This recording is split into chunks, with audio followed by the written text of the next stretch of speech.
Hey everyone, welcome back to On Purpose, the number one health podcast in the world. Thanks to each and every single one of you that come back every week to listen, learn, and grow. Now, you know that I get to sit down with a lot of exciting, interesting, fascinating people. But sometimes there's someone that I reach out to that I'm just a huge fan of. And actually, it was my dear friend Adam Grant who gave me an excuse to reach out to this individual with an opportunity that he had for her, which I even forgot what it was. And he's been an amazing guest on the podcast too. Just gave me an excuse to DM her and say, hey, Taylor, would you like to do this thing? Which was my way of sneaking in and saying, hey, can you come on the podcast too? I've been a huge fan of today's guest since her first special, her Instagram, her social media, her TikTok's incredible. I have sent her videos to my wife, my family, my friends, my trainer this morning. I mean, she's one of those people that as soon as I watch her, I start laughing, I learn something new, and I just feel an incredible sense of joy. And in the few moments that she's walked into my home and into our studio, I love her even more. I'm speaking about the one and only Taylor Tomlinson, who began performing comedy when she was 16 after her father signed her up for a stand-up class. She became a top 10 finalist on the 9th season of NBC's Last Comic Standing in 2015 and was named one of the top 10 comics to watch by Variety at the 2019 Just for Laughs Festival.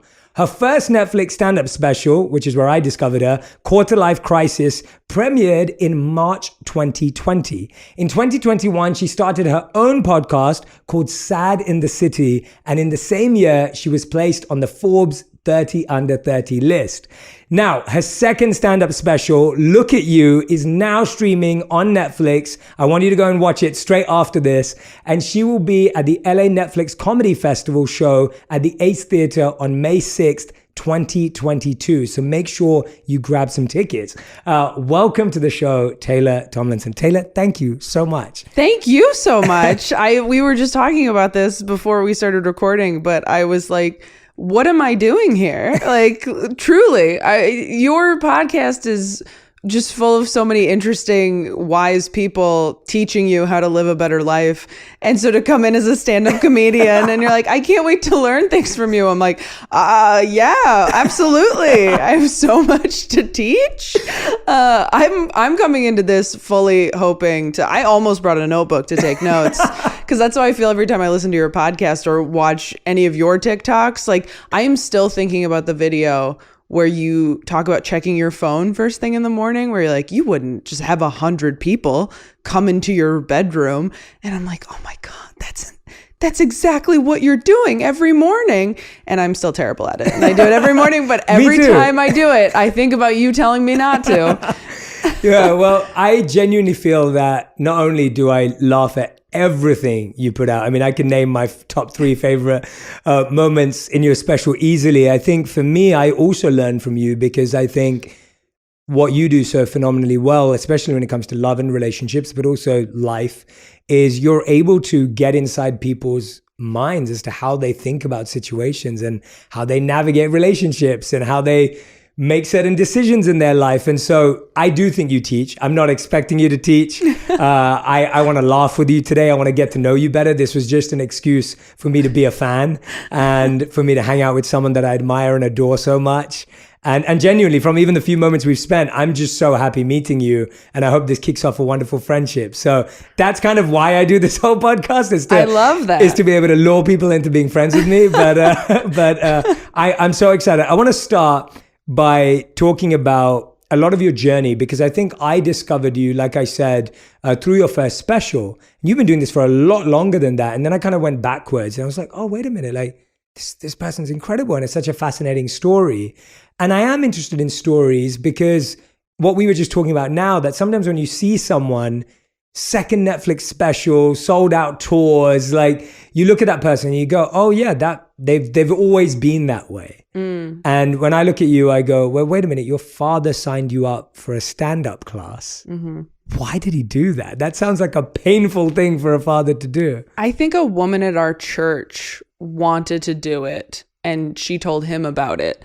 And then he brought me along thinking I could write for him, maybe. Like, oh, wow. He was like more of a performer. So I'm very glad he did, for whatever reason. And yeah, it is a very strange thing because I didn't get into this super intentionally. Like it was something I sort of fell into as a result of just this one woman going, I think I'm going to take this stand-up class, because she was like a retired school teacher and did some public speaking events and wanted to inject some humor into it. So it's funny how something as small as that, like an after service conversation, just snowballed into my entire life, my entire career.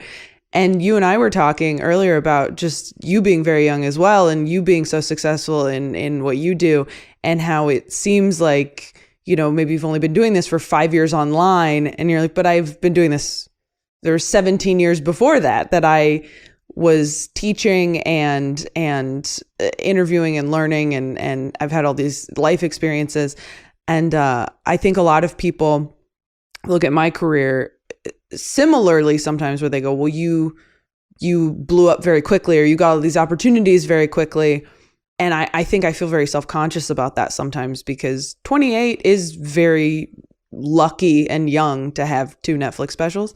It was not something I ever anticipated achieving at this age. I've just been very fortunate. But then I think back to when I actually started, and I'm like, oh, I've been doing this for 12 years. Yes. So okay, it's not like I just started yesterday. Yeah. But I think when you are younger than what people expect, yes, from someone doing what you do, there can sometimes be a little bit of like, oh, well, it's just been easy yes, for you. You just did it. Yeah, but I also find it's quite an untraditional journey, and it's so funny because we shared that. My parents forced me to go to a public speaking class and drama class when I was 11 years old, because they thought I was too shy and I didn't have any confidence. And so my parents signed me up to LAMDA, which is the London Academy of Music, Drama and Arts. And they said they forced the school to allow me in because they missed the sign up date or something like that. And they like begged and pleaded with one of the teachers saying, we really need our son to do this because he's shy and he doesn't have confidence. And now I look back and I think, wow, my parents made this amazing decision, just like you said, that has impacted my whole life. And I think I wouldn't have had that opportunity if I didn't do that. So, but even for you, it's an after sermon, after service conversation. Like that sounds very untraditional, at least from my external ignorance. Oh, absolutely. It's the thing people ask about the most, because it's not an origin story I think many stand-up comedians have. And if they do have it, they are generally still in the church world, because there is a comedy church circuit. That's amazing. I love hearing that. I mean, so awesome. it's a different path that I did not choose to go down. But yeah, I mean, there are so many different ways to do stand-up professionally. Mm-hmm. Like, I think that's what we forget. Like, I also had a year in my early 20s where I did like 8 cruise ship weeks. Wow. Which is a whole other thing. And there are comedians who only do that. Like, I feel like I've been very fortunate in my career that I have experienced kind of a lot of different pockets of this industry that is more than just getting the Netflix special, getting the HBO special.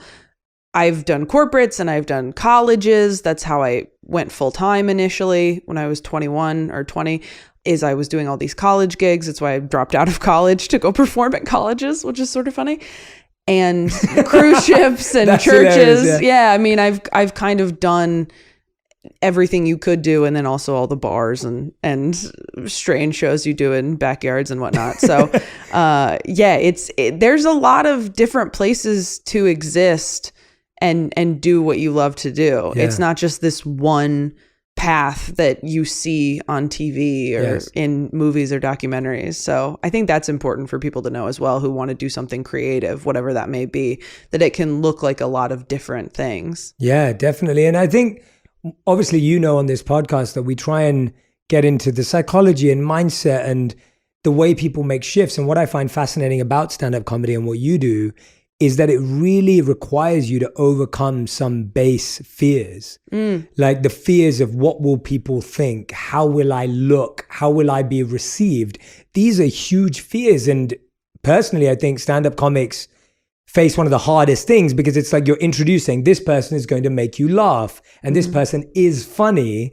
And then it's like, the expectation is so much higher.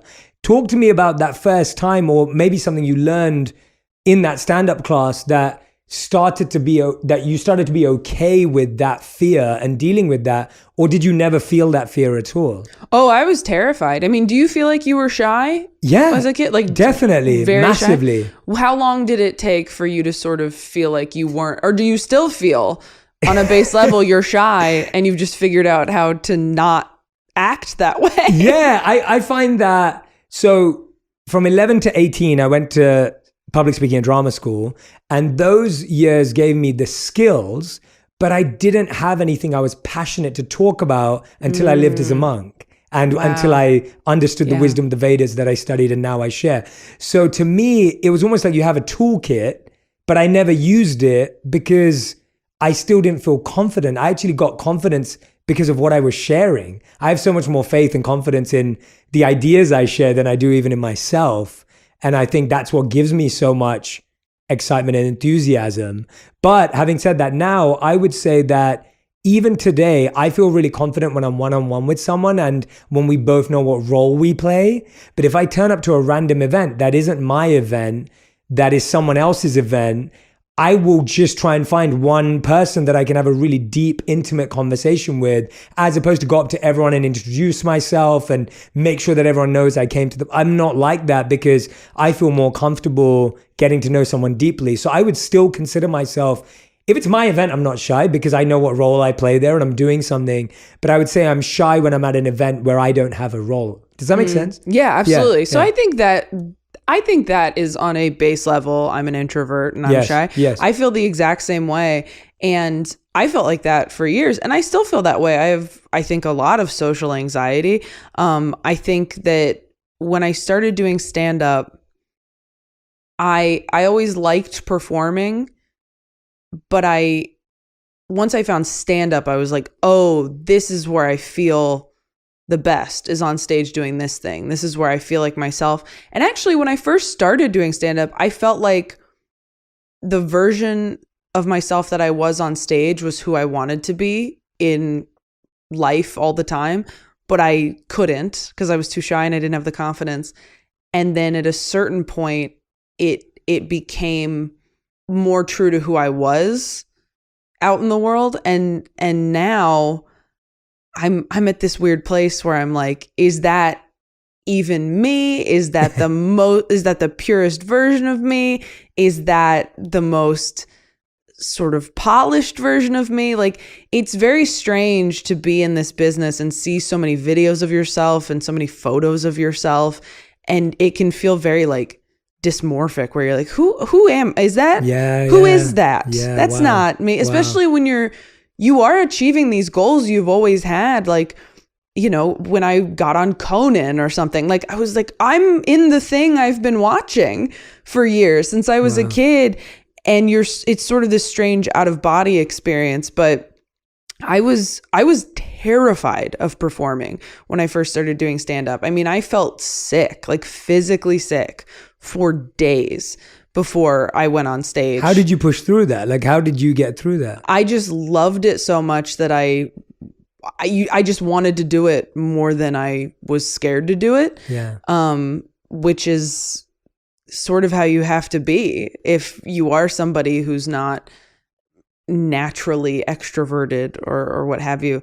And I think really what helped is once I graduated high school and was doing stand-up consistently in San Diego, once you're doing multiple spots a night, it takes less pressure off of it, and you don't have as much time to be nervous. Yeah, that's a good point. Because I'm sure you feel the same way where you're like, I do a podcast every other day. Like, I'm not going to get nervous to meet somebody new again. It's a muscle. It's really just a muscle. Yeah. And if I don't go on stage for a few weeks, which doesn't really happen, like when we had lockdown and I didn't go on stage for 5-6 months, the first time back on stage, even for a Zoom audience, was terrifying. Yes. Like, it'll come rushing right back. It's not like I'm like, oh, I'll just go on stage. And I get nervous to do spots in town. I get nervous to try new stuff. I mean, I'm so lucky to be on this tour where people have paid money to see me specifically, because for years it wasn't like that. For years it was people got free tickets, or they got barked into a club in a mall and they were like, yeah, we'll go see comedy, and maybe it's not what I want, but we'll check it out. We'll give it a chance. Obviously, all of that makes it a little easier to go out on stage and know you have that grace period, at the very least. But I think just the consistency and knowing that you can do the job, that's where you get the confidence. And like you said, you have more confidence in what you're saying. When I was first starting out, I was a teenager. I didn't feel like I could talk about anything with any sort of wisdom or experience. And then I started talking about the fact that I had no wisdom or experience. And that's what quarter life crisis is. Because I was like, what am I going to talk about? How about the fact that I don't know anything? And so many people came up to me after shows going, oh my gosh, this is exactly how I feel. I don't know what I'm doing. I hate being this age. It's so confusing. Because I had always just assumed everyone's having a great time in their 20s. Everybody's killing it. And I didn't have a traditional college experience because I dropped out to do stand-up. So I didn't feel like I was doing my youth correctly. And so to start talking about that on stage, thinking it was like a new angle, and then to have everyone go, oh, we feel the exact same way. Even like people who looked like they were killing it in that area, where I'm like, you look like you go out on the weekends and everything's awesome for you, was really validating for me. And the same with the new special, Look at You. I mean, so much of it is about my own struggles with mental health and finding out that I was bipolar and all these different things, and losing my mom at a young age, and getting the feedback from people that they relate to it, or they've dealt with similar things, if not the same things.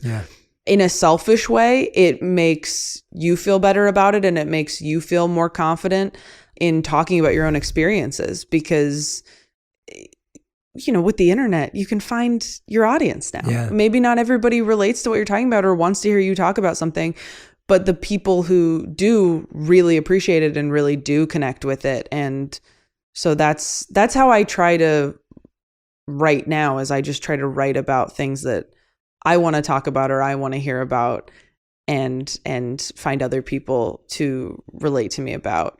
Yeah, I love that your special was called Quarter Life Crisis, because even in the work I do, I find that is such a key pillar of a lot of the people I connect with.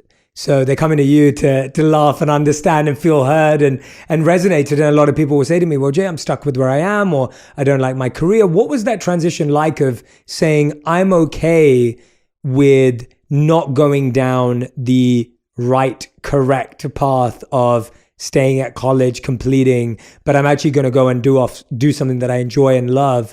Like, what was that transition like for you? Was it one welcomed by yourself and the people around you with excitement and joy, or was it surrounded with worry and anxiety and a sense of, oh, this is going to be tough, or I'm actually scared about this? I think when I left college, I had booked enough work that like I would have never just quit college to see, you know, like I had enough work booked. I physically couldn't go to college anymore because at the time the school I was at didn't have enough like online options. So I just couldn't.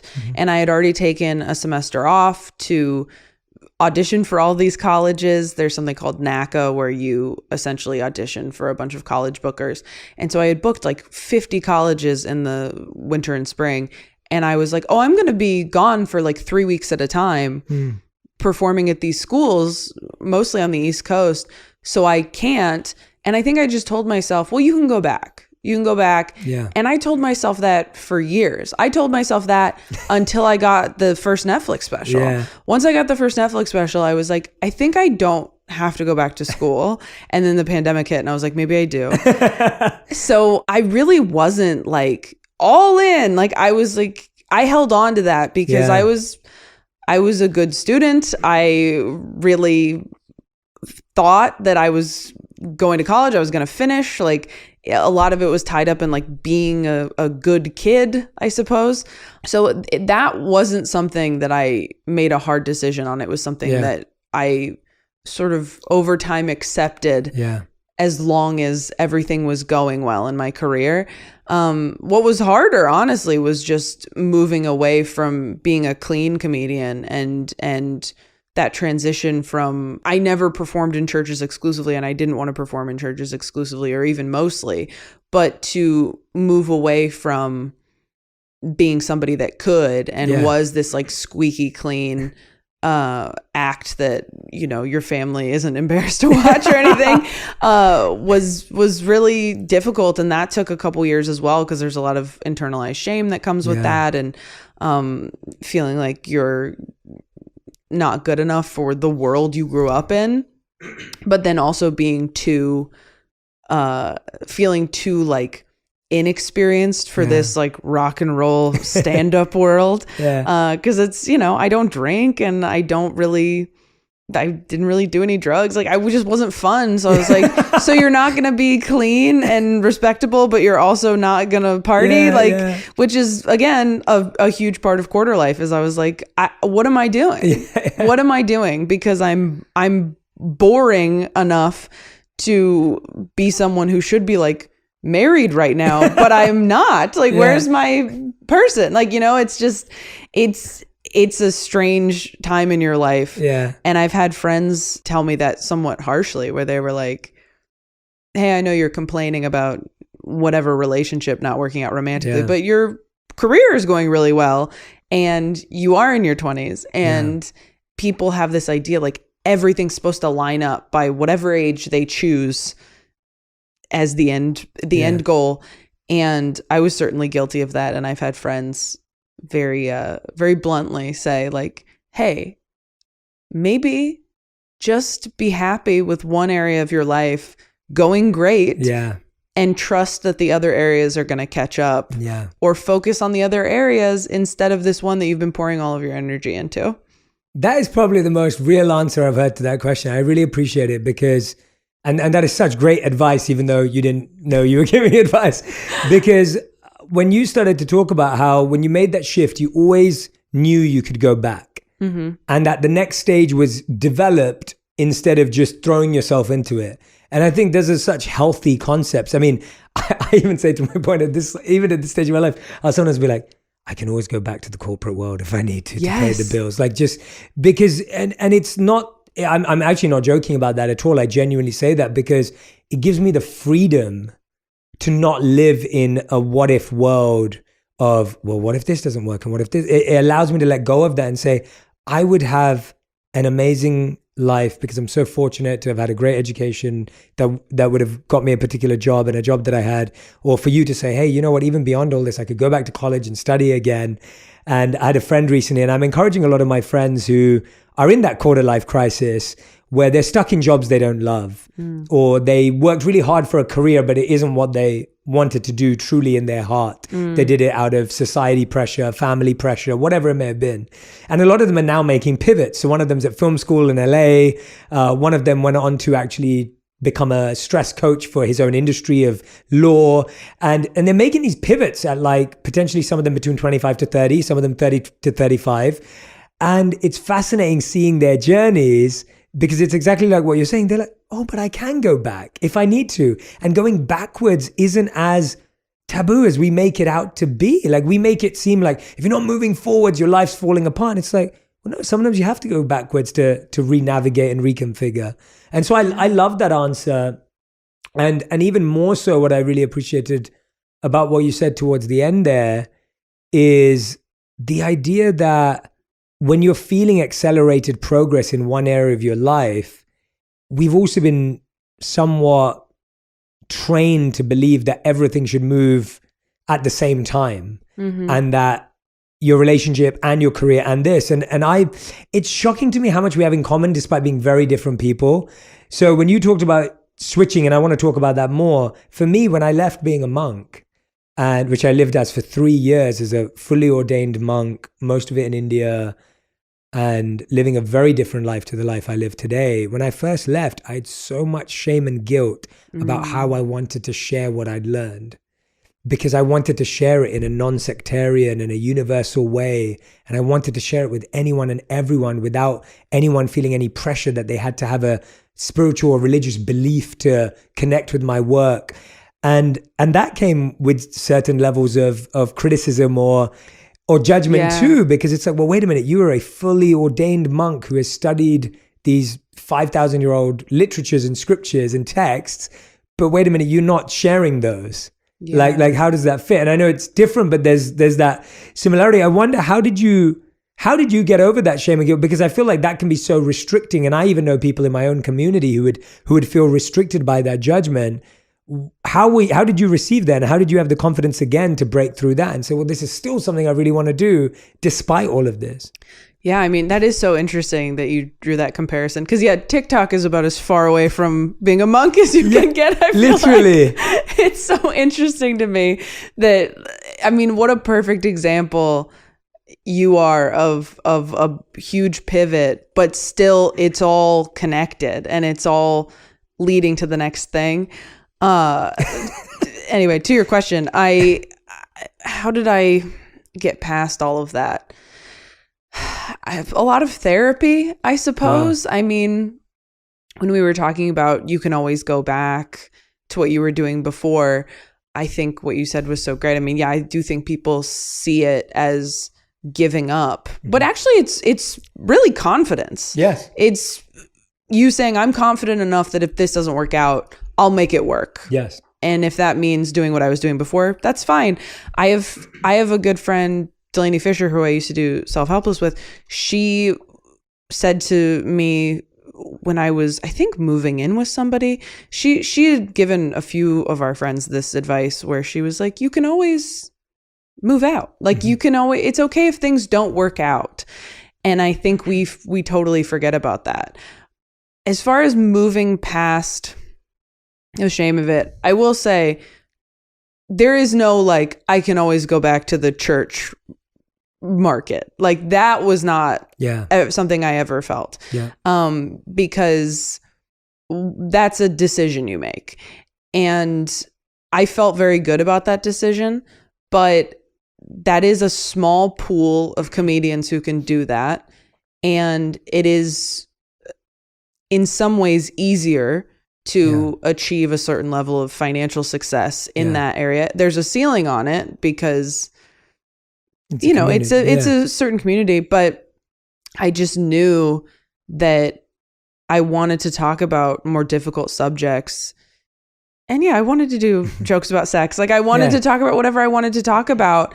And the expectations are so rigid in church comedy, in any sort of church situation, because they just want you to be what they expect you to be all the time. It's not enough to just come in and be a clean comedian for an hour.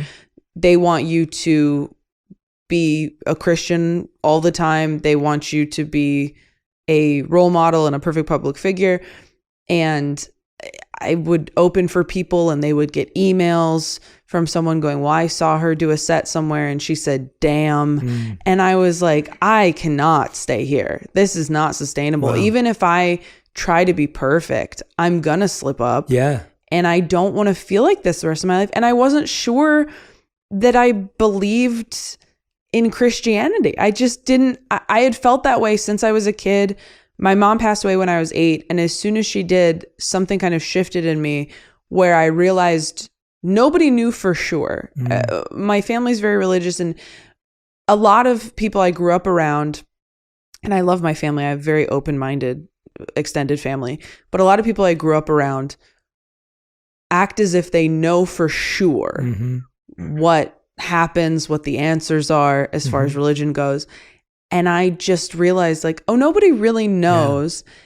And while I feel very open to the possibility of something else, something greater, I know that even if I devote my entire life to it, I will never figure out exactly what it is. For sure. And so that always rubbed me the wrong way. And I didn't like the way that it can be used to judge and manipulate people. And I just wasn't what they wanted. And I started to feel like I was lying to anybody who hired me in that space. So at a certain point, I got taken off of a show for something I tweeted that had like innuendo in it. And I just told my manager, I was like, if we get any offers for churches, I can't do it. And then they sent me a few more, like, it's this much money. Do you want to do it? And I was like, I can't. It's all or nothing with them. And that's fine. They can make those demands for whoever they want. Those people exist. Those people absolutely exist. My friend Dustin Nickerson, who goes on the road with me, is very clean and can perform literally anywhere.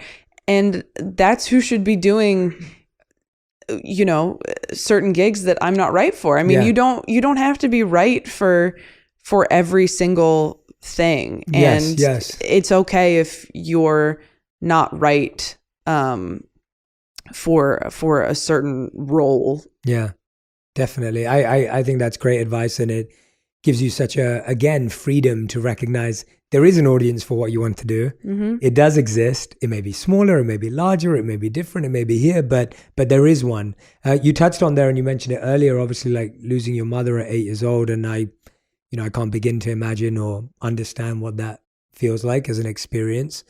You said that was one of the things that opened up. What else was there that opened up for you? It sounds like you've spent a long time with therapy and reflection and being on a journey with that. What would you feel comfortable sharing with us that opened up for you? Oh, I mean, I talk about it a lot in the new special. It is such a, it's the most important thing that happened to me. You know, not the best thing that ever happened to me, but if anything, it's the worst thing that ever happened to me. And it's hard to, I don't know who I would have been if that didn't happen. Like, I don't think I would have been the same person.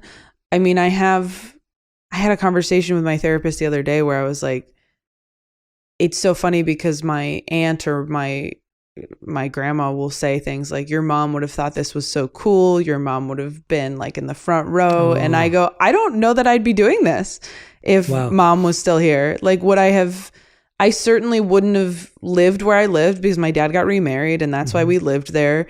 And that's why I took that class, is because we were in that area where that woman suggested it. So who knows, maybe I would have found it, but also maybe I would have written children's books, which is what I wanted to do when I was younger. So I don't know. It's so strange to be sad that a parent isn't here to see your success, but also know that a big reason you're successful is this drive to become somebody they would have been proud of. Or like, it's weird. I'm like chasing the approval of a ghost in a way. But then when you achieve those things, there's a sadness to all of it, because you go, oh, this doesn't really fill that hole, I guess. But I do think it certainly, it made a lot of things much more difficult, and I'm sure it made me shyer, and I'm sure it made me very, very anxious, and it burst that bubble a lot of kids have. Maybe not kids now because they live through a pandemic, but a lot of kids have, where you think you're invincible and nothing bad's going to happen to you. And when something like that happens to you really young, you're like, oh, okay. Yeah. So at any moment, the piano could fall on my head, or someone else's head that I love. Yeah. So that's sort of when I like started having really bad nightmares, which I still have. And it definitely affected me in so many ways. But the positive ways it affected me is I think it made me more empathetic. I think it made me a hard worker. I think when something tragic happens to you as a child, you sort of retreat into your imagination because you have to, which I'm sure made me more creative, because living in my head was better than living out in the world where my mom was dead. So yeah, I think as I've gotten older, I've learned to find the positive aspects of that loss that exist alongside the really difficult things about it. Thank you so much for sharing that, by the way. Oh, yeah.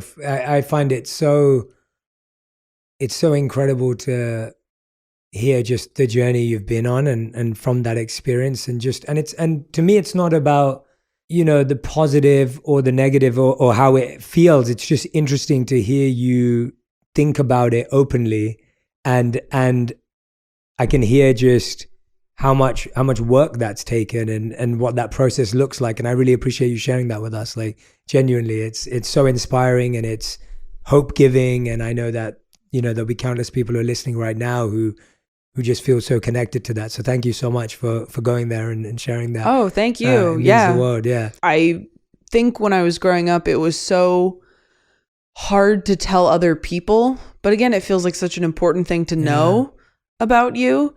But it made other people uncomfortable who hadn't experienced death or loss. So then you're like, do I just tell them my parents are separated? Do I just kind of skirt around the issue? And it took years of like almost like rehearsing with new people how to give them that information in a palatable way. Yeah, exactly. No, it's such an important part of the story. To understand someone and to be able to receive them and connect with them properly.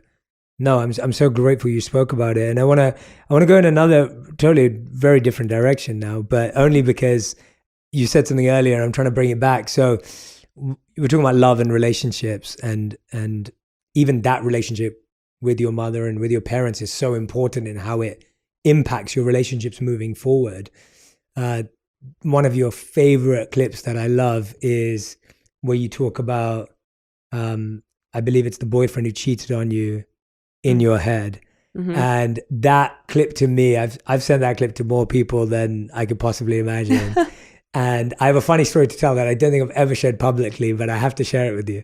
So I've had a very clear value around cheating my whole life. That if someone was to cheat on me, or if I was to cheat on someone, I don't think I'm personally, it's not that I don't believe I'm capable. I don't feel enthusiastic about trying to continue on that path because to me, it's such a big core value of who I am.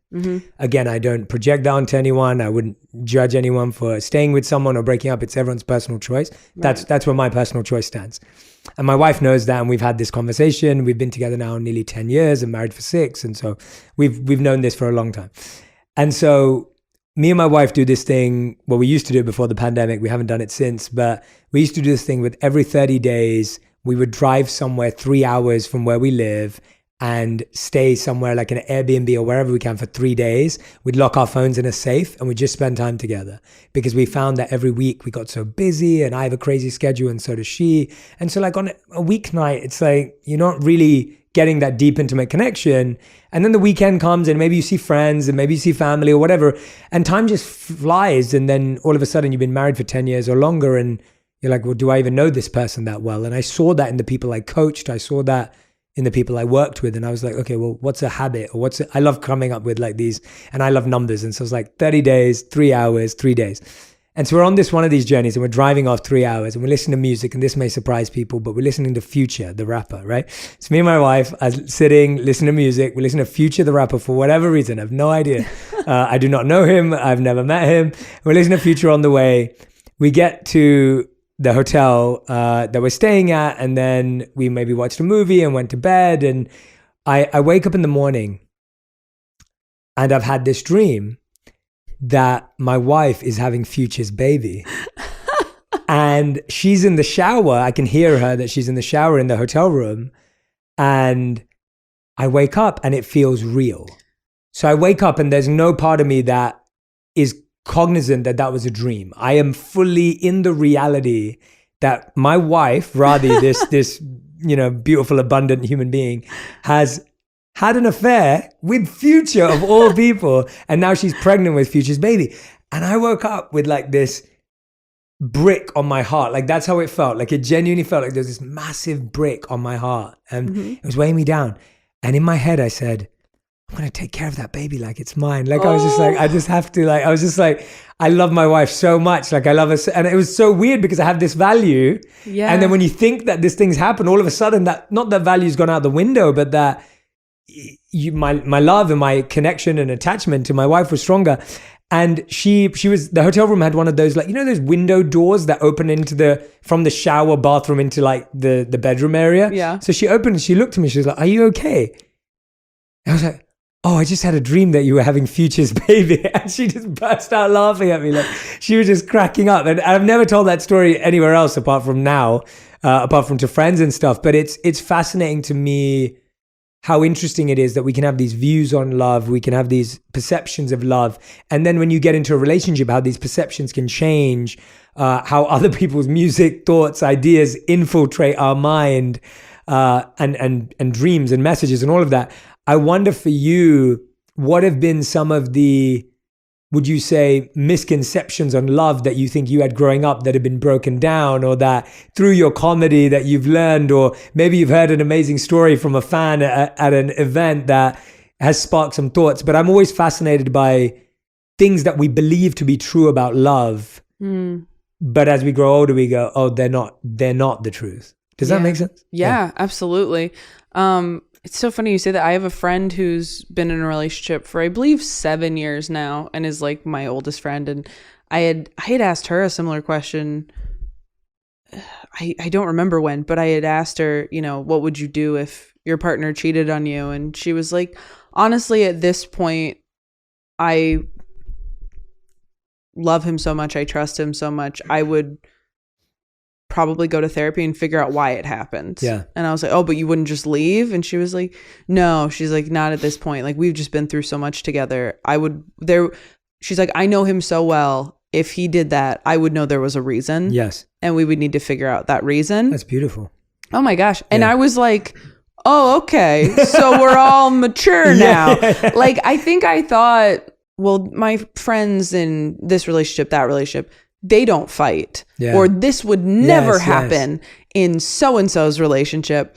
And then as I've gotten older and I've dated more people, I've spoken to friends of mine and said like, "Well, this happened." And they go, "Oh, we dealt with that. Yeah. Like we had the same thing, or my partner did something like that, or I did something like that." And it took a while for us to unlearn it and get through it. And that's, I think, the hardest thing about dating in your 20s and honestly into your 30s now, as people are getting married later. It's so hard to know what is like a deal breaker. Yes. And what is something that you can work through. And I think the thing I've learned from friends of mine and truly talking to audience members, because I do ask people who have been married a long time for advice, and most of the time they're like, "We don't have any, move on. We just didn't leave. We nailed it." But so many people, it just seems like, find somebody that they love so much, they're like, "Well, I'm going to make it work with you." Yes. And whatever things I had in my brain of, if this happens, I'm gone. If this happens, I'll never get over it.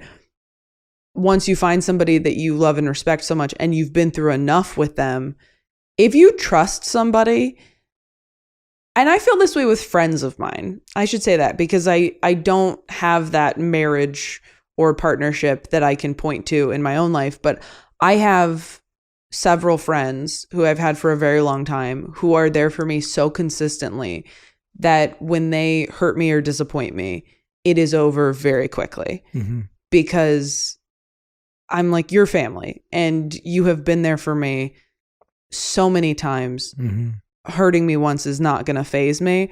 Whereas if somebody that I didn't trust as much, or hadn't been there for me for as long or as deeply, did the exact same thing, we would not have a relationship anymore. Or we would be acquaintances now.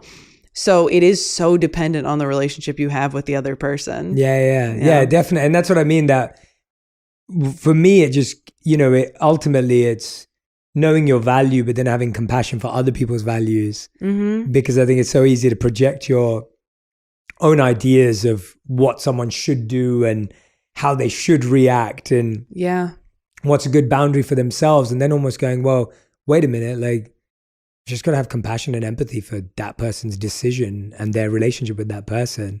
Yeah. When you look for, I'm interested by dating and relationships a lot myself, because it's a part of my work. It's a part of my coaching. As you know, it's part of what I think about. What have been the funniest, most interesting date situations you've been in, or ones that have given you hope, or ones that have broken your hope, or anything that you feel to share? Well, it's so funny you bring up that joke from Quarter Life, because yes, I love that. Like, it's so funny because in the new special, I have a joke about an ex cheating on me, and it's that guy that I talk about where I go, well, he never cheated on. I do that joke where I say he cheated on me in my head.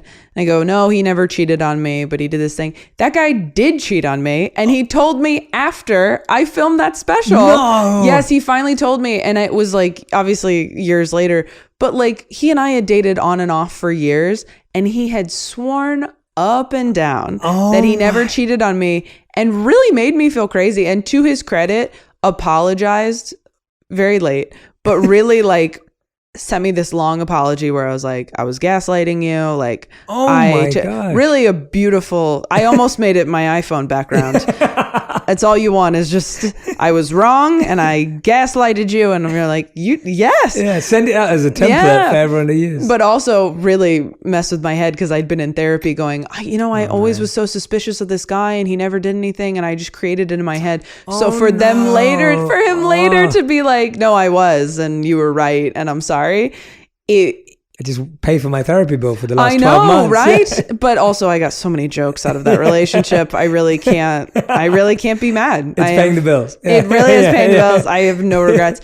But after what's funny in terms of like, I thought that if somebody cheated on me, I would hate them and never speak to them again. Yeah. And especially in that way, which is pretty messed up. But there's obviously more to the story circumstantially that contextualized it for me. But if you had just told me 10 years ago, like, this is what's going to happen with this person, I would have been like, well, I'm going to hate them forever. And once he told me that that's what happened, and I did know him so well, and I knew what he was going through and what he was dealing with, I think it actually improved not our relationship, because we don't really have a relationship, but improved our feelings about each other. Yeah. In a just an existing in the world as memories to one another. Like, I wasn't angry at him anymore because I finally knew for sure.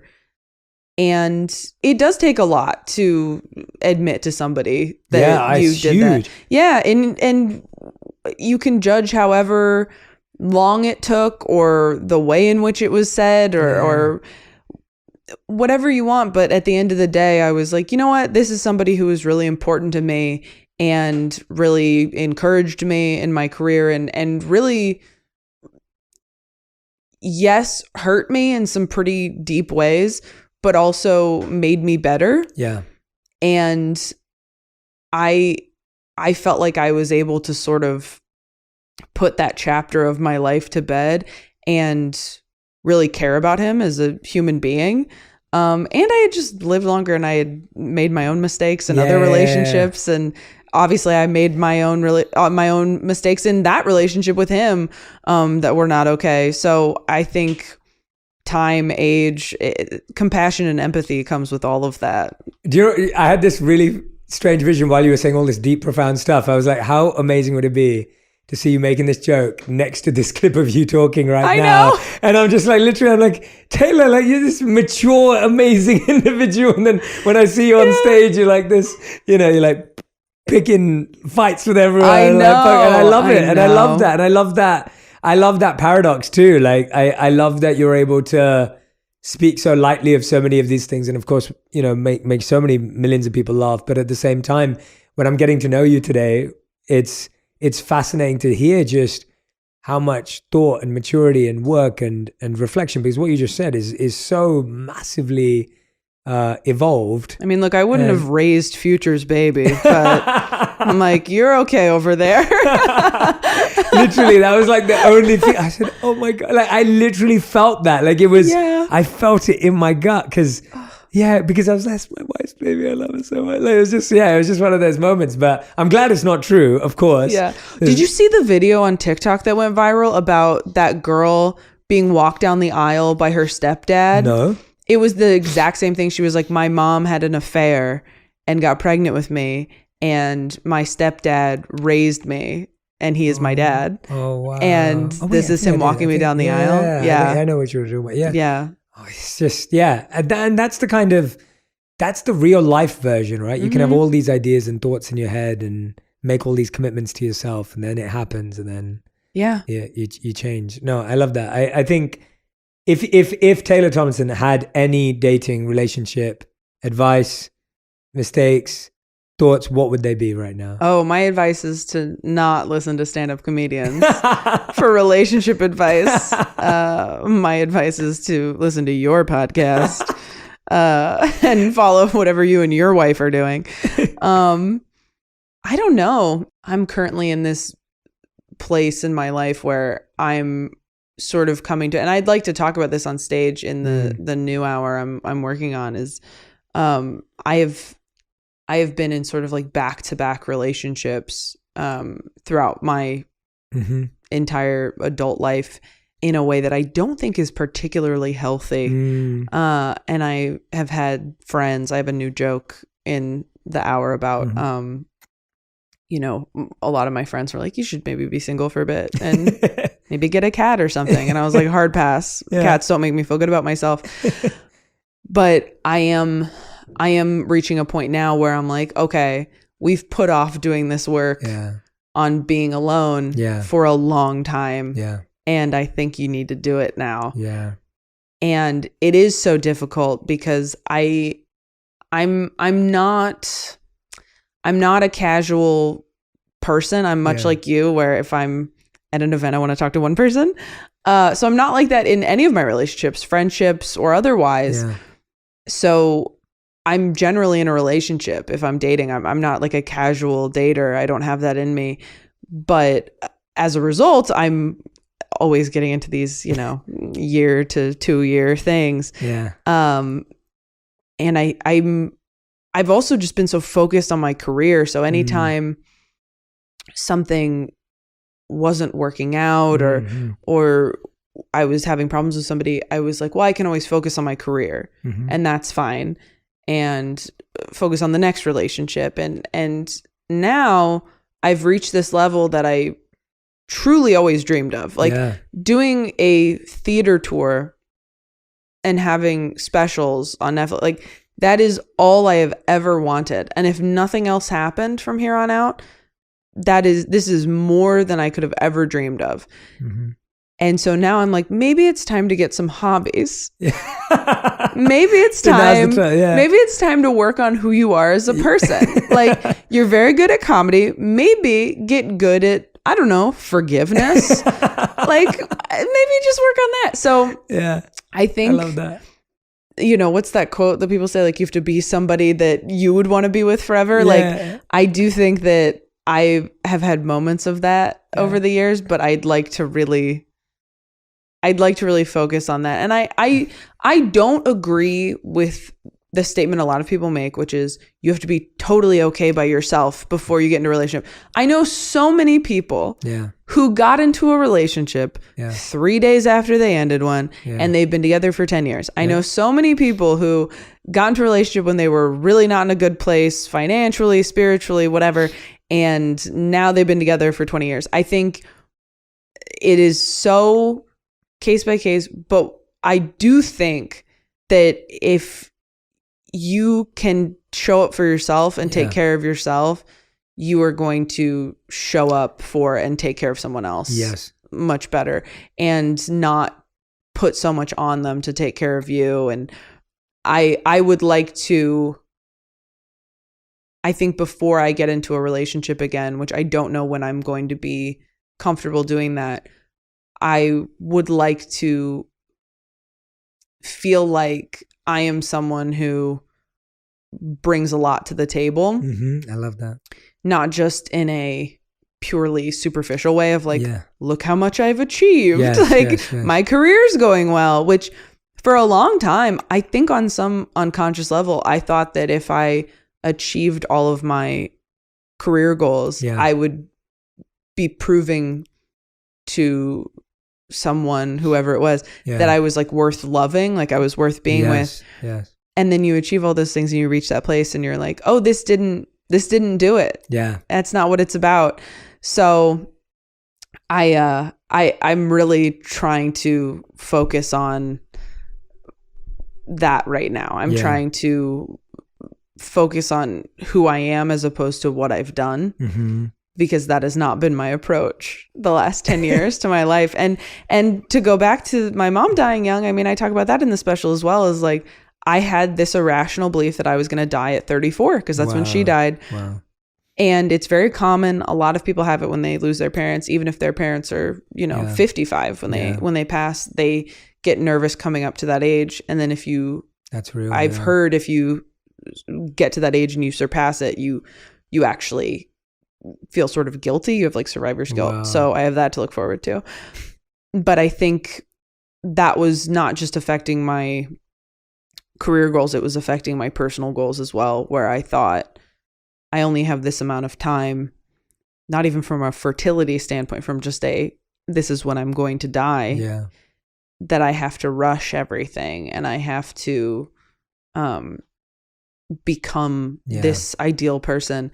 And that's not how you become your highest self, as it turns out. Yeah. I mean, when you said that, I'm like listening to you today going, I think Taylor, you really do know who you are. And there's so much, there has been so much investment in that part of yourself. Yes, there's been, of course, amazing acceleration in your career, but from the little time we've spent together today, I'm hearing so much self-awareness and, so much great introspection and so much amazing energy around that. So thank you. I'm sorry if I'm rambling. No, you're not. This is beautiful. Okay, I'm no, you're not rambling at all. I mean, I'm also reflecting back on what you just said, and it gives me great reassurance in hearing that, because something I ask a lot of clients to do in the relationship space is I ask them to write down the amount of days in their adult life or years in their adult life that they've spent single versus they've spent in relationships. And when you look at those two numbers next to each other,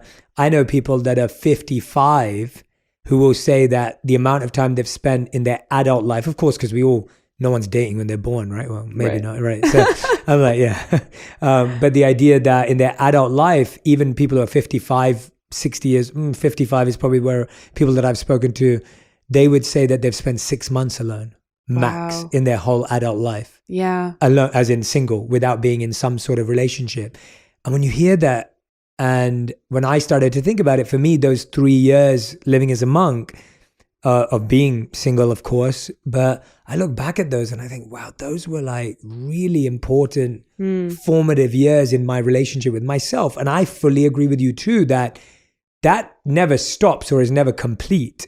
So it's not like, check, did that, now I'm ready for a relationship, I have completed level 1 of life, but I've started level 1 of life. And I think that's, going back to your point that you're not going to fully love yourself and be good alone before you can be in a relationship, but you've started that journey to some degree. And ultimately all that does is it removes certain obstacles. Right? So someone could definitely go from one relationship to another and they could be together. It's just we would remove certain obstacles if both people had done a little bit of self-work. And that's all it is. But it's never that, yes, you come to a relationship as this perfectly complete person. That is just a romantic view of what it looks like. And I saw that with me and my wife, like, when we met and we fell in love as well. And, falling in love is not a logical, you're not planning it all out and you're not logically going through the steps. There's attraction and then there's affection and then all of a sudden there's attachment and you're like, okay, I think I love this person. And then now I'm like, wow, I think sometimes when I proposed to my wife, I didn't even really know her compared to the person I know today. I'm like, I didn't know her. And I think the problem becomes when we think we know before and then we stop trying to know. And so you kind of go, yeah, I know who my partner is. We got married. And then it's like, but I've never tried to get to know them again. And for me, it's been the other way around. We're like, yeah, we dated and we were together for 4 years before we got married. So plenty of time. But I'd say I've learned more in the last 6 of being married than I ever did in the first 4. So the knowing of that person was far more important than the belief that I already knew them, if that makes sense. Well, and you're both changing all the time. All the time. That's the thing when people are like, well, they're not who I married. It's like, of course not. Of course not, yeah. Of course not. You're not who they married, right? You like me talking like I know. I'm like, marriage is like this. I think that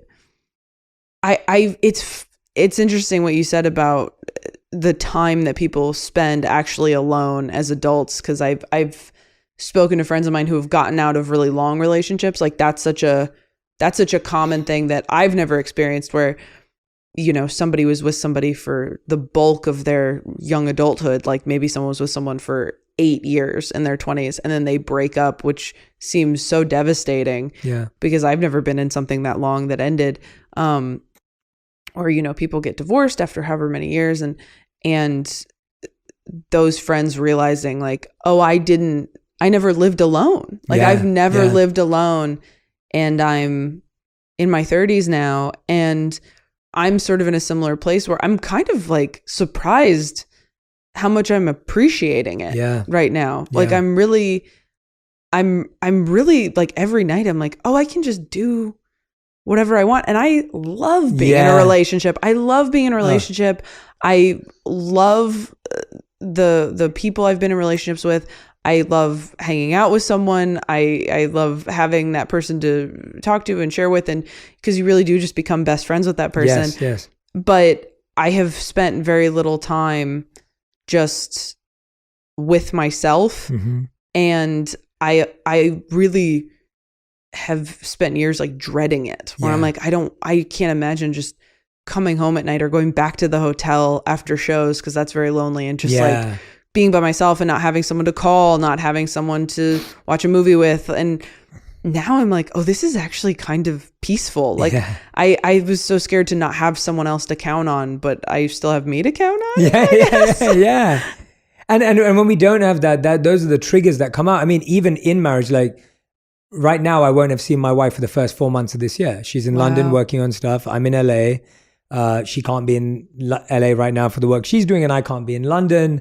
And so I'd say in our marriage, we've spent probably before pandemic, we spent completely together, which was wonderful. We loved it, and it was actually great for us. But before that, I would say that we've spent at least 3 to 6 months apart a year because of work, on and off, not always in one go. This time it's been in one go. And I miss her. I cannot wait for her to come back. Like, I feel like I have to throw her a party when she comes back because I miss her so much. But at the same time, I'm also really happy because she's been able to focus and I've been able to focus. And we've had this moment to like really go all in on our careers again, and then to come back again and be together and go all in on that. And it's just, I think it's so healthy because marriage will also demand separation, especially with careers that we have, where you could be on tour again and, you know, and you're in a relationship. And so that aspect of coming home alone is such a hell. Even now, like we were together every day for 2 years during the pandemic, and now we've been apart for 4 months. It took days to get used to the fact that I didn't have someone's head on my chest going to sleep. Like just that process of like, wow, like, I was like, well, I need to get a weighted blanket, or I need to like put that brick back on my heart or something, like to feel like that weight. Like, I don't know. Where's future? Yeah, exactly. Yeah, because it was just not, it was so strange because of habit, of course, and the habit with that. But you raised something really interesting, and I've actually not had the fortune yet to go on tour. I do a lot of events, speaking, but I haven't been able to go on tour because I was meant to when my book came out in 2020, and then I didn't. But I do remember starkly, and I work with a lot of musicians and artists who perform to many, many people on stage. And they always told me about that lonely journey home.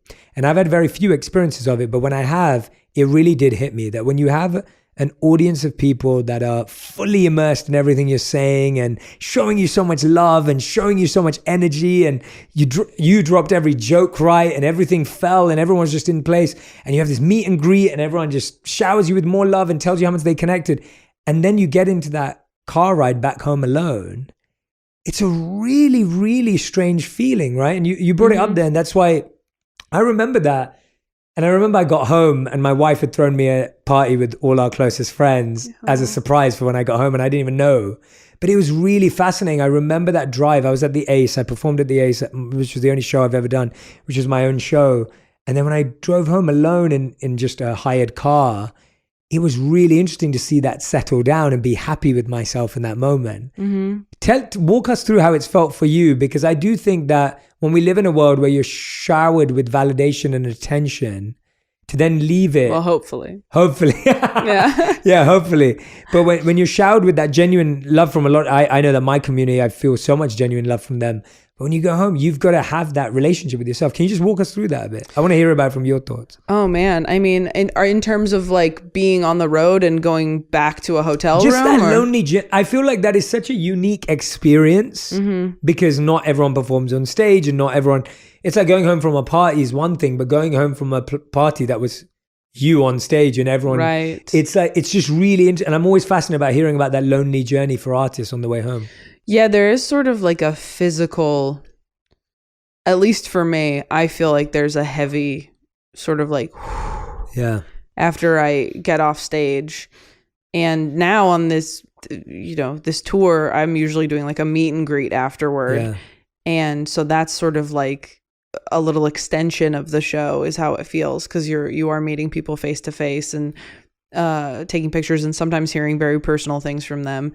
I guess it depends, because some days are very hectic where you're just traveling all day and then you have to go on stage and you're kind of like just frantic, this frantic energy all day. And so when you hit like 10 p.m. and you're back in a car or in a hotel room, it's so nice to just finally be still and quiet and not have anybody looking at you. Yeah. You're like, oh, everyone was looking at me for a long time. I mean, I have really strange moments where I almost feel like I'm like outside of my body on stage, where sometimes I'm like, there's 1,500 people here just sitting quietly looking at me while I talk. Like, do you have that ever where you're just time. And you're just in sort of, you kind of go into almost like autopilot while you just sort of watch your hands move and gesture to ideas you have. And it's so, I'm so incredibly grateful for it. I can't imagine, I couldn't have imagined that. I don't know. I'm obviously at a loss for words, but it's such a strange feeling to have all of that love and validation coming at you, as you said, and then just be back to being you. Yeah. Because that's a version of you. Yeah. But it's not that it's not you. Like, correct, when people say like, well, that's not who you really are. That's not, I'm like, no, that is who I really am, but it's a piece of me. So well said. Yeah. Yeah. It's a mode.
Go into. Yes. So it's not that like, well, they like me, but in my darker moments, I've talked about this in therapy, I go, sometimes I feel like people only like me for this like trick I can do. And she goes, but it's not really a trick. It's a skill you have. Yeah. It's a job you do.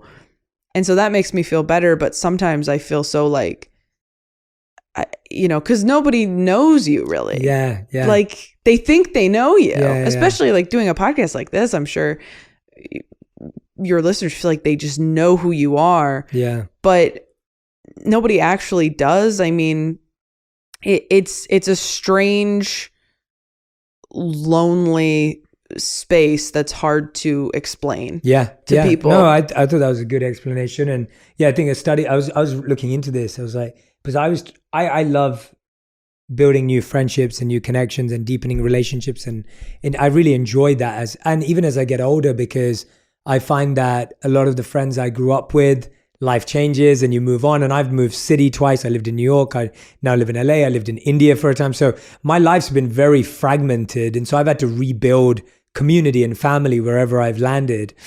And so I really value that as something I try and invest in, especially when I think about one day having children and wanting them to have other children to play with and people's homes to go to and things like that. I think there's an issue when you say, this is me or this isn't me. Mm-hmm. So it's like when you say this person on stage or this person who plays on the field or on the court, that's me. That's me. That's all of me. Or the opposite, where we go, that's not the real me. This is the real me when I'm on my couch and I'm in sweats and you put it perfectly. You said, no, both are me. And that's just reality. Like am I silly and goofy with Radhi, my wife? Yeah, I am. But am I also really thoughtful and intentional and focused in my meditation? Yes, I am. And do I love being on stage? Yes, I do. Do I love business and strategy and growth? Yes. Do I love being a monk and being really simple and minimalist? Yes, I love all of those things. And yes, they're paradoxes and oxymorons and contradictions. But I've learned as time's gone on to stop trying to force myself to choose one and accept all parts of myself. And that has been the most freeing, the most authentic version I can find when I'm not forcing myself to live one truth and accept that I'm just made of a bunch of them. And that's okay. Like I don't have to live a certain way or act a certain way to fall, because I don't feel happy there. If I was forced to either be one or the other, I think I'd be really sad. And I consider myself to be quite a joyful, content individual. And I would say that's because I've allowed myself to be okay with the paradoxes within me, if that makes sense. And even with you, like when I'm listening to you, I'm going, there's a paradox right here where it's like a lot of people talk about how stand-up comedians use comedy to heal and cope and deal with things. I think that's been like a long-term myth that kind of gets thrown around probably a bit too much without ever asking people in the industry. Mm-hmm. And then when I look at you, I'm like, but here's someone who's doing like therapy and work behind the scenes and like thinking about it. And then the comedy is more expressed through that learning as well and all of that with that. How do you find that? Because you mentioned earlier, obviously in the new special, you speak about bipolar and you speak about mental health a lot more in your work. But you've been doing mental health work. So at least, and I don't want to assume anything, I'm asking, it sounds like comedy to you is not an outlet or a healing tool or a expressive tool. I guess it's more of an expression tool than it is a healing tool. Yeah. Does that feel, sorry if I'm messing up the question. But No, not at all. I think what's funny is I think maybe I used to think it was a healing tool, not in that this is where I talk about it, but I think I thought that if I could make fun of something or turn something into a joke, then that would be the same as me getting over it. Right. Like that's dealt with because it's a joke now. Like I turned this into my career. This is turned into something that's going to make me money. Yeah. So now it's not a bad thing that happened to me. It is an experience that I turned into something that other people enjoy. And, I think in that way, I thought I was healing. But in going to therapy consistently and seeing both a therapist and a psychiatrist and recognizing that just because you know something about yourself doesn't mean you've dealt with it completely. Mm-hmm. Like I was so upset when I figured out that knowing something logically did not mean that it was healed. I was like, well, if I just untangle it, I'll be great now. But it's all that stuff about trauma living in your body and whatnot. It's like You're like, but I know what this is. I know this is a traumatic response to X, Y, and Z that happened to me. Why am I still feeling the brick on my chest? Yes. Because it's more than just something you intellectualize. It is a physical, emotional, spiritual thing that you have to work through and spend a lot of time working through. Yeah. Not just figuring it out and going, awesome, so that's done. Yeah. Check the box. Yeah. So I think that, especially with this special, at first I wasn't going to do any jokes about some of the aspects of my mental health journey in the last couple years. And then I think my brain just works this way where I just kind of think in jokes. So as soon as I started thinking of jokes, I was like, maybe I should try these. Yeah. And I was like, I won't do them, but I'll try them. And then once I started doing jokes about it, I started getting messages from people who were like, oh my gosh, I just got diagnosed with this, or I've been trying to get on antidepressants, or I've been feeling this way, or you really encouraged me to go back to therapy. And I was like, okay, then maybe we can just do it. But I was really nervous before the special came out. I was like, did I share too much? Did I put too much out there? But my therapist was like, you are doing the work. Like that's what I'm seeing. Yeah. So I think as long as you're doing the work, it's not gonna be fixed by you posting about it on social media or even talking to friends about it like you're good. Like you are gonna have to do that work privately. So I think that's the only way that I've been able to talk about it in my material. And I wish I was more of like I don't know, just generally observational comedian, but I'm not. I draw from my own life and I write about stuff I'm going through because, again, I'm insecure about talking about things I have no experience with. Yeah. So that's just kind of how I come at it, and the sort of writer I am, I suppose. Well, it comes out great. I love it. And I love what you said there. Like when you said, I think in jokes, I get that, because you think in jokes, I think in quotes, and it makes sense. Like whenever I hear something, I'm like, okay, how do I turn that into something really memorable and simple that I will keep in my brain that allows me to use it as a tool later on? Yes. And that's kind of how I think. And then I think, okay, well, how do I find a quote or hear a quote or share a quote with my audience so that they can remember it, so that clarifies an idea for them as well. And so it makes sense, because you're like, okay, well, how do I make it funny so that it's memorable from it, so that you remember, they remember it. So that feels very real. I get that. Like that's how you try and, it's almost like that's how you try and capture an idea so that it sticks and stays and becomes something that people can share. But Taylor, you've been so generous and kind with your time. It's been such a joy getting to know you today. Honestly, it really has. Oh, this was so nice. This is not like most podcasts. I try to leave a cushion afterward to sort of recover as an introvert, where you're like, okay, I gotta, and this was just like refreshing. And this like really just felt like hanging out with someone I wanted to hang out with. Oh, thank you. Like I feel like invigorated after this. This is so nice. Oh, wow.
That means the world to me. Thank you so much. No, genuinely, like, as I said, I've been such a huge fan for such a long time. And to get to know you today is just, it's even better than I thought it was going to be, because I feel like I already had high expectations. And that's what I'm saying, that you just blew through them in just who you are as a human and how you think about things and how you're making this. Like, it's amazing. And I'm so grateful that you said yes to coming on the show and being here. We end every On Purpose episode with a final 5, which is meant to be a fast 5, which I always ruin because I get intrigued, but I will try and do it fast with you. So these are 5 questions that have to be answered in 1 word to 1 sentence maximum. Ooh, okay. And I will ruin it. So it's my job to ruin it, and you pretend and try and stick to the rules. Okay. So question number 1 is, what is the best advice you've ever received? You can always change your mind. Nice. That's a great piece. We've never had that. That's a great piece of advice. Nice. I found a new one. Yeah, you did. Yeah, that's a great. I love that. What's the worst piece of advice you've ever received? If you take time off, everyone might forget about you. Wow, that's so good too. That's I love bad. this. We never had that either. That's great. not great. That really, I just remember that because it really tapped into like the workaholic in me. Yeah. That I've not always, but I've really tried to move away from. Yeah. So the idea that somebody would say my worst fear out loud. Yeah, definitely. I mean, when I first came here and I was first started coaching here, I had talent tell me that they were told by their first manager that you've got a 3-year career. Yes. You've got a 3-year career. You've got to make the most of 3 years, and after that you'll be irrelevant. And it's the same thing. Like you just you start. And I remember even when I got to 1,000, when I was first starting out, 1,000 subscribers on YouTube, which I was really happy about and excited about at the time, and still am. And I remember my friends going to me, so this is the peak basically. Like this is it. Like there'll never be more than this. And so you should just make the most of it, because and I remember like that, it was that fear mindset that every time I hit a new peak, people around me would say to me, oh, that's the peak then. So that's it now. You've done it now. And I was like, wait, only if you think that, so great answers so far. All right. Question number 3. What's something that you think people value that you don't value? Maybe this sounds sort of dumb, but whether or not people think I'm cool. Yeah. I guess. And that's probably pretty like entertainment industry specific. But I do think that there's like a lot of like insecurity in this business. And there's a lot of like hoping other people like you and like think you're cool. Yeah. And I don't really care about that anymore. Yeah. Like I really just want to be happy. Yeah. And find my people and focus on those relationships, and everyone else is kind of like, feel however you want to feel about me. Yeah. But I definitely used to be very concerned about that. And it actually, I think, made me far less cool and less likable, because I was really just terrified of everybody. So then I would be too quiet, and then everyone would assume I was mean. Yeah. And I'm like, I'm just scared. So yeah, I think just what other people think of you, and really I just care what the people I like think of me. Yeah. Question number 4. This has been a question I've been asking recently because I want to help people who are listening as well. Like, how do you think about how you choose your friends and the people around you, whether it's personal or professional? I want to surround myself with people who work really hard, are kind and empathetic, and that I trust in every way, but mostly that if we ever have a disagreement or miscommunication or argument, we're going to talk about it and deal with it and get through it. So I think I want people around me that make me want to be a better person and put in the same level of energy and effort into our relationship that I'm going to. Love those. 5th and final question, Taylor. If you could create one law in the world that everyone had to follow, what would it be? Ooh, one law in the world. Yeah. We asked this question to every guest ever. Oh my gosh. I want to know what the best answer you've gotten is. I don't think they're all surprising. Like you get everything from something really simple, like be kind, to some really specific, thoughtful stuff. And so I don't think we've had a best answer, but I am currently compiling every answer we've ever had. Because I think it'll be fun to like look at like the breadth of answers. Ooh, one law that everyone had to follow. Or one habit that they had to do every day. One habit that they had to do every day. I mean, everyone should be journaling, probably. Yeah. I guess that, maybe. I love that. Yeah. Have you been journaling for a long time? You know what I've noticed? This is going back to the relationship single thing. When I am in a relationship, I'm terrible about journaling. Wow. And then when I'm single, I'm great about it. And it makes a huge difference. Wow. And I remember the last time I got out of a relationship, I had been telling myself, okay, well, I'll get back to journaling. Yeah, I've been yeah. telling myself that for months, and I thought I hadn't journaled in like 2-3 months, which is still bad. And I went back into it after my breakup, and my last entry was like going on a date with the person I ended up in a relationship with. Wow. Which is, I mean, again, I thought I was like, it's been like 60 days. I'll get back to it. And it had just been so long. Well, that has so many lessons in it. Mm-hmm. That is such a great answer, because I think we leave so many of our best habits when we get into relationships and then wonder what went wrong. And so journaling and no yelling, I guess. Yeah. Unless you're happy and excited. No mean yelling. No mean yelling. I love that. Very deep and profound to end it Thank you. Taylor, you are incredible. I think you're cool. I would yell in excitement. I did when you first came. No, I am so happy that we got to do this. I'm so happy to get to meet you. For anyone who's been listening or watching at home, make sure you tag Taylor and me on Instagram, on Twitter, on all platforms, so that we can see what resonated with you, what connected with you. I love knowing what Taylor said that is going to stay with you, is going to stick with you, that connected with you, that moved you. And of course, I highly recommend that you go and check out Quarter Life Crisis and Look at You, and follow Taylor on every single platform so that you can stay up to date, and so that you don't have to see me send these scary videos everywhere, funny videos and exciting videos, but that you can you do it yourself. But Taylor, you are continue to be my the comedian that I follow the most, that I love the most, that I watch the most. And I'm so honored. I'm so excited to see what you do next. I'm convinced for someone as talented as you and someone as grounded as you and who's doing the work so early, that anything's possible. And it's, more and more is going to happen as time goes on. So really excited for you. Excited to be an observer and a cheerleader on the journey. Thank you so much. Yeah. It was seriously so nice to meet you finally in person. And I'm obviously such a fan as well. And I can't wait to meet your wife as well. So you have to be friends with me now. Yeah, until she comes back in a month. So yeah, definitely. But thank you, Taylor. Thank you so much. And thanks everyone for listening and watching. Make sure you share this